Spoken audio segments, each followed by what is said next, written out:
Nyt pääsette tekemään Face Imagen Senjan kanssa niska-hartiaseutua avaavia harjoituksia. Senja Virtanen, ihana kun pääsit Koivu TV:n vieraaksi. Kiitos kutsusta. Ja tänään puhutaan siis ryhdistä. Ja nyt Senja, kertoisitko tähän alkuun, että mikä ryhdin merkitys on ja miksi hyvään ryhtiin kannattaa panostaa?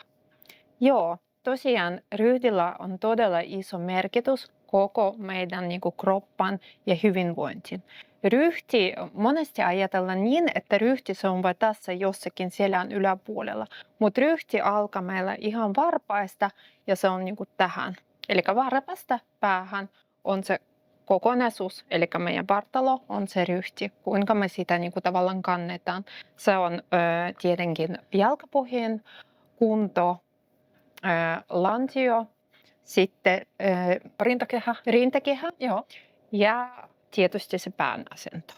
Ja ne kaikki, eli kun puhutaan vaikka keskivartalosta, lantio, rintakehä ja pää, ne pitäisi olla samassa asennossa sillä tavalla, että vaakasuunnassa. Eli monesti ajatellaan niin, että jos meillä lantio vaikka on väärässä asennossa, joko se on kallistettu liian eteen tai tuolla tavalla liian taakse. Ja sitten rintakehä voi kanssa olla liian ylöspäin. Silloin meillä täältä nämä kylkiluut näkyy monesti. Tai sitten se on liian tuolla näin päin alaspäin. Silloin kun meillä on sellainen kummartunut sellainen ryhti. Ja sitten pääasennolla on kanssa merkitystä, että se voi olla myös kanssa liian edessä tai sitten liian takana.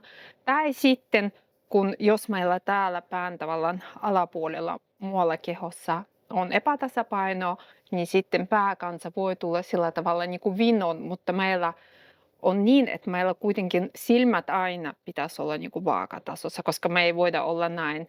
Ja sitten kun tavallaan silmät on vaakatasossa, kropassa on epätasapaino, niin tavallaan voi tulla muutos tänne alaleukaan. Että usein kun puhutaan, että on epäsymmetriset kasvot, ne johtuvat just siitä, kun meillä on epätasapainoa täällä kropassa, niin sitten meillä pää tavallaan ottaa sellaisen tietynlaisen asennon, että silmät pitää olla vaakatasossa ja se alaleuka kanssa tavallaan muokautuu sen mukaisesti.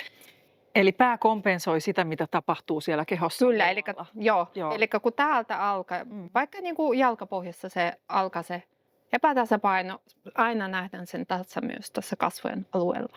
Eli se korostuu, jos ajatellaan, että keho on eri palasista koottu, ja jos ne palaset ei ole päällekkäin, niin sitten se vaikutus moninkertaistuu siellä pään alueella. Juuri niin. Ja sitten kun ajatellaan, että meillä on lantio ja täällä on rintakehä. Eli jos lantio on väärässä asennossa ja rintakehä on väärässä asennossa, tämä keskivartaloalue, missä hengitys tapahtuu, se tavallaan, miten me osaisin hyvin selittää. Eli meillä oikeanlainen hengitys tapahtuu just rintakehän ja tässä lantion välissä. Eli vatsa-alue, se ei ole vain täällä edessä, vaan se on sivussa ja se on myös siellä takana. Ja tavallaan rintakehä ja lantio ja se hengitys, kun me hengitetään sisään, se hengitys tapahtuu näin. Eli sisähengityksellä meillä vatsa täytyy ilmalla. Tämä on toimii hissi ja sitten uloshengityksellä se tyhjenee. Se menee näin, tällä tavalla se hengitys. Silloin kun meillä lantio kääntyy väärään asentoon ja rintakehä kääntyy, se hengitys ei tapahtu enää sillä tavalla pitäisi. Meillä usein nähdään esimerkiksi, että vatsa tulee, vaikka voi olla hoika ihminen ja ei ole vaikka ylipaino, mutta vatsan näkö, se johtuu just siitä, että se hengitys on epätasainen, mikä vaikuttaa myös ryhtiin. Eli tässä huono ryhti vaikuttaa hengityksen ja hengitys vaikuttaa vastaavasti ryhtiin. Kyllä. Ja mehän ollaan tätä ryhtiasiaa aikaisemminkin Senjan kanssa käsitelty. Me tehtiin tällainen selkärulla-treeni näillä Face Imagen selkärullilla ja katsojat pysty tekemään sen myös kotona mukana käyttäen ihan kylpypyyhettä. Ja me voitaisiin katsoa nyt pätkä sieltä aikaisemmasta selkätreenistä. Selkärulla perustuu yhteen japanilaisen menetelmän ja tämän avulla voidaan rentouttaa selkälihaksia, palauttaa selkärangalle sellaisen luonnollisen muodon. Okei. Joo. Ja mites kun tällä selkärullalla alkaa työskentelemään, niin mikä tässä on se ensimmäinen vaihe? Selkärulla tulee niin kuin tänne selän alle. Sitä on mahdollista käyttää 3 eri kohdassa, eli tässä lapojen alla, vyötärössä ja alaselässä. Joo, ja jos tälle lyhyesti sanotaan, että mihin kaiken se oikeasti ryhti vaikuttaa, se on niin kuin hengitys, se on veren- ja lymfakierto, se on erilaisia kiputiloja, nivelten epätasapaino, myös ruoansulatuksen suoliston toimintaan ja tietenkin niin kuin kasvoihin. Joo, ja myös jos puhutaan kauneudesta ja kasvojen nuorekkuudesta, ryhdillä on sitten todella suuri merkitys. Sanotaanko näin, että jopa 99% ryhti vaikuttaa niin kuin kasvoihin, koska se on turvotus, se on alakasvojen alueen muutokset, ne kaikki niin kuin tavallaan peräisin täältä huonosta ryhdistä.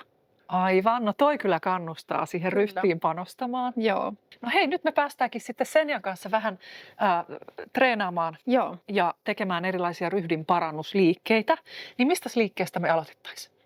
No tänään ajattelin, että me käydään läpi niskahartiaseutu. Me luulen, että se on tosi monilla on tämä ongelma, eli kireyttä tällä alueella sekä miehillä että naisilla. Niin tänään tehdään 2-3 liikettä, mikä niin kuin helpottaa ja rentouttaa tätä aluetta. Okei, no milläs aloitetaan?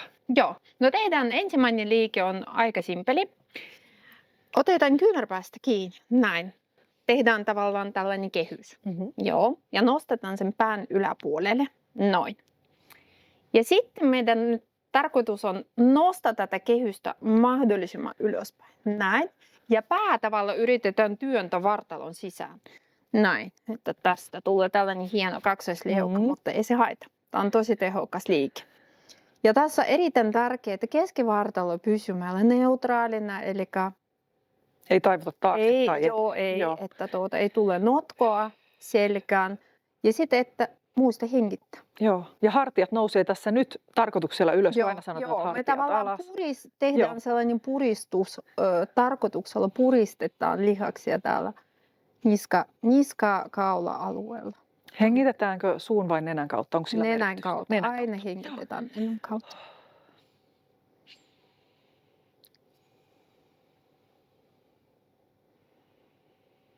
Ja noin minuutin verran. Ja tätä liikettä voi tehdä sitten pitkin päivää. Nyt on varmaan minuutti mennyt, olisiko? Joo. Ja sit sitten vasta- varovasti lasketaan. Varovasti. Hartiat ensin ja kädet. Ja tästä huomataan, kuinka oikein veri lähtee virtaamaan. Eikä tule sellainen aika ihana olo. Tuli aika ihana olo, semmoinen jotenkin niin kuin rauha ryöpsähti tuolta Joo. samalla kun aineenvaihdunta jotenkin tehostui. Että tuntuu, Joo. että huh. Tämä oikeasti, kellä on täällä kireyttää ja ongelmia, niin sellainen oikein ykkösliike. Joo. Ja tätä voi tehdä päivittäin Nyt kun jää ja useita kertoja. hetkeksi olemaan ja kuuntelemaan, että miten se on erilainen, että nytkin katsojat on tätä tehnyt siellä, niin kuulostellaan hetki aikaa, että miten se olo on erilainen tuo hartioiden seudulla. Voi hetki hengitellä tässä rauhassa. Joo. Ja nyt me heti perässä voidaan tehdä toinen harjoitus. Eli meillä on tässä epäkäs lihas. Ja tämä lihas on kanssa sellainen, mikä on todella monilla on kireänä. Näin. Eli otetaanpa siitä nyt kiinni tällä tavalla oikein kunnolla. Ja puristetaan kovasti. Ja pidetään vain puristuksessa. Ja tämähän on semmoinen lihas, mikä on yleensä tosi jumissa. Tämä tuntuu, saako se sattua, kuinka lujaa puristetaan? No, voi puristaa kovasti, mutta tietysti jos on, siinä on kipua, että ei kannata nyt ihan niin, että Taju menee. niin, että se pitäisi tuntua kyllä. Joo. No sitten kun on hetken ollut puristuksessa, lähdetään vähän viemään päätä toiselle puolelle. Noin. Eli ikään kuin vähän pumpataan sitten. Kyllä. Joo. Ja samalla venytetään sitä lihasta. Miltä tuntuu? Tuntuu. Kyllä tuntuu. Ihan tuolla niskassa, tai siis niin kuin pääkallon ja niskan yhtymäkohdassa. Kyllä. Kallon pohjassa. Joo. Ja meillä tämä kyseinen lihas, kun se on kireä, se myös tavallaan vaikuttaa siihen pään asentoon. Eli kun meillä aika usein pää tulee tällä tavalla eteen. Niin, ja kun tässä on kireyttä, se vaikeuttaa sitä niin kuin, tavallaan, jos halutaan saada pään niin kuin, tavallaan Se oikealle paikalle, niin, ja tässä on kireyttä, se on aika vaikea. Joo, Sen takia tämä on tosi hyvä liike, joo. niin puristaa ja tällä tavalla hiero. Ja sitten varmaan symmetrian vuoksi toiselle puolelle Joo. myöskin. Eli ensin kunnon puristus. Voitteko se tuntuu? Tuntuu, mojovasti tuntuu, mojovalta. Sellainen makea niin kuin, kipu. Joo, makea kipu. Ja sitten lähdetään taas toiselle puolelle venyttämään. Ja suoraan sivulle korvaan tuonne kohti Kyllä. olkapäätä. Ja rauhallisesti. Muistakaa hengitä. Joka kerta kun me unohdetaan hengitä, se tekee lisää jännitystä tälle niskahartiaseudulle. Niin, totta. Miten niin yksinkertainen asia kuin hengittäminen voi unohtua? Katselet, että se on automaatio. Joo.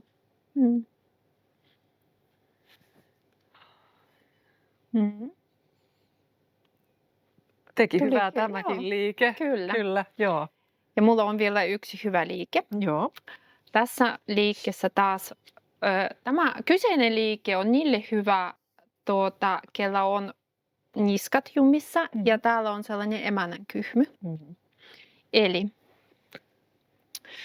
meidän täytyy nyt laittaa kädet tällä tavalla vähän niin kuin selän taakse, näin. Ja sitten me nostetaan taas tarkoituksella hartiat ylöspäin, näin. Ja lasketaan pää hartioiden päälle. Ja tarkoitus puristaa niskalihaksia. Näin. Ja tässäkin on erittäin tärkeää, että selälle ei tule notkoa. Niin kuin aina myös ohjan tuolla Beauty Clubissa, että kasvot pysyy rennosti. Ei nosteta kulmakarvoja. Olla ihan rentona. Puristetaan niskoja ja hengitetään rauhallisesti. Eli pää on kannateltuna siellä niskalihaksilla. Joo, mutta se pää tavallaan painaa hartioita. Tiedätkö, niin kuin molempi puoli tulee se liike. Pää tekee töitä ja hartiat on ylhäällä. Ja siinä kanssa pystyy noin minuutin verran. Ja sitten varovasti sieltä tullaan pois. Joo. Ja tämä on kanssa sellainen liike, missä niinku selvästi huomataan sen vaikutuksen. Kyllä. Tuntuu oikein, että jopa niinku aivossa jotain tapahtuu. Aivotkin saa happea. Joo, kyllä. Tuli kevyempi olo. Joo. Nämä 3 on todella hyviä. Kyllä, joo. Ja ihan varmasti, jos teki päivittäin, huomaa omassakin olossa. Sitä ajattelee, että ajattelu on helpompaa, kun oikeasti niin kuin ei ole kauheita tukoksia täällä, niin kuin monella on. Joo. Hartioissa, niskassa, niin kuin itsellänikin. Ja meillä kaula kannattaa muistaa, että sitä kautta meille tulee sitä ravintoa tänne meidän aivoille ja sitä kautta myös poistuu kaikkea, niin kuin esimerkiksi niin kuin lymfavirtaukset ja kaikki tulee myös pois. Ja jos meillä on täällä tukos, se nähdään tietysti, siinä on niin kuin pääkivut, migreenit, muistihäiriöt, turvotusta. Se on tärkeä hoito. Kyllä. Ja tänä päivänä tuo emännän kyhmy tuntuu, että se on erityisen tärkeä. Voisi puhua niin kuin kännykkäkyhmystä, Joo. että kun se asento on niin usein täällä. Ihan niin kuin Joo. lapsesta asti jo. Kyllä. Ja kun sitä selkä ei oikeastaan pysty väkisin pitämään suorana, vain tekemällä oikeita harjoituksia se tavalla asettuu paikalle. Me ei pystytään esimerkiksi minkä aikana, kun on ollut näitä ryhtivöitä, niitä tuntuu, että mainostettiin joka paikassa. Eli sellaiset, jotka on tästä. Niin, jotka niinku väkisin pitää hartioita. Mullakin on semmoinen. Joo, mullakin on 2. Niin. Mutta niillä esimerkiksi ei ole mitään tekemistä ryhdin kanssa. Okei. Se ei auta. Joo. Vain tekemällä harjoituksia pystytään vaikuttamaan ryhtiin. Niin, ja pitämällä siellä sen oikeanlaisen lihastonuksen ja sitten myös työstämällä pois niitä jännityksiä, mutta myös niitä heikkoja lihaksia vahvistaa. Juuri niin. Ja se lantio ja rintakehä ja pää, ne pitäisi olla niin kuin näin, niin kuin palikat. Niin, kyllä. Joo.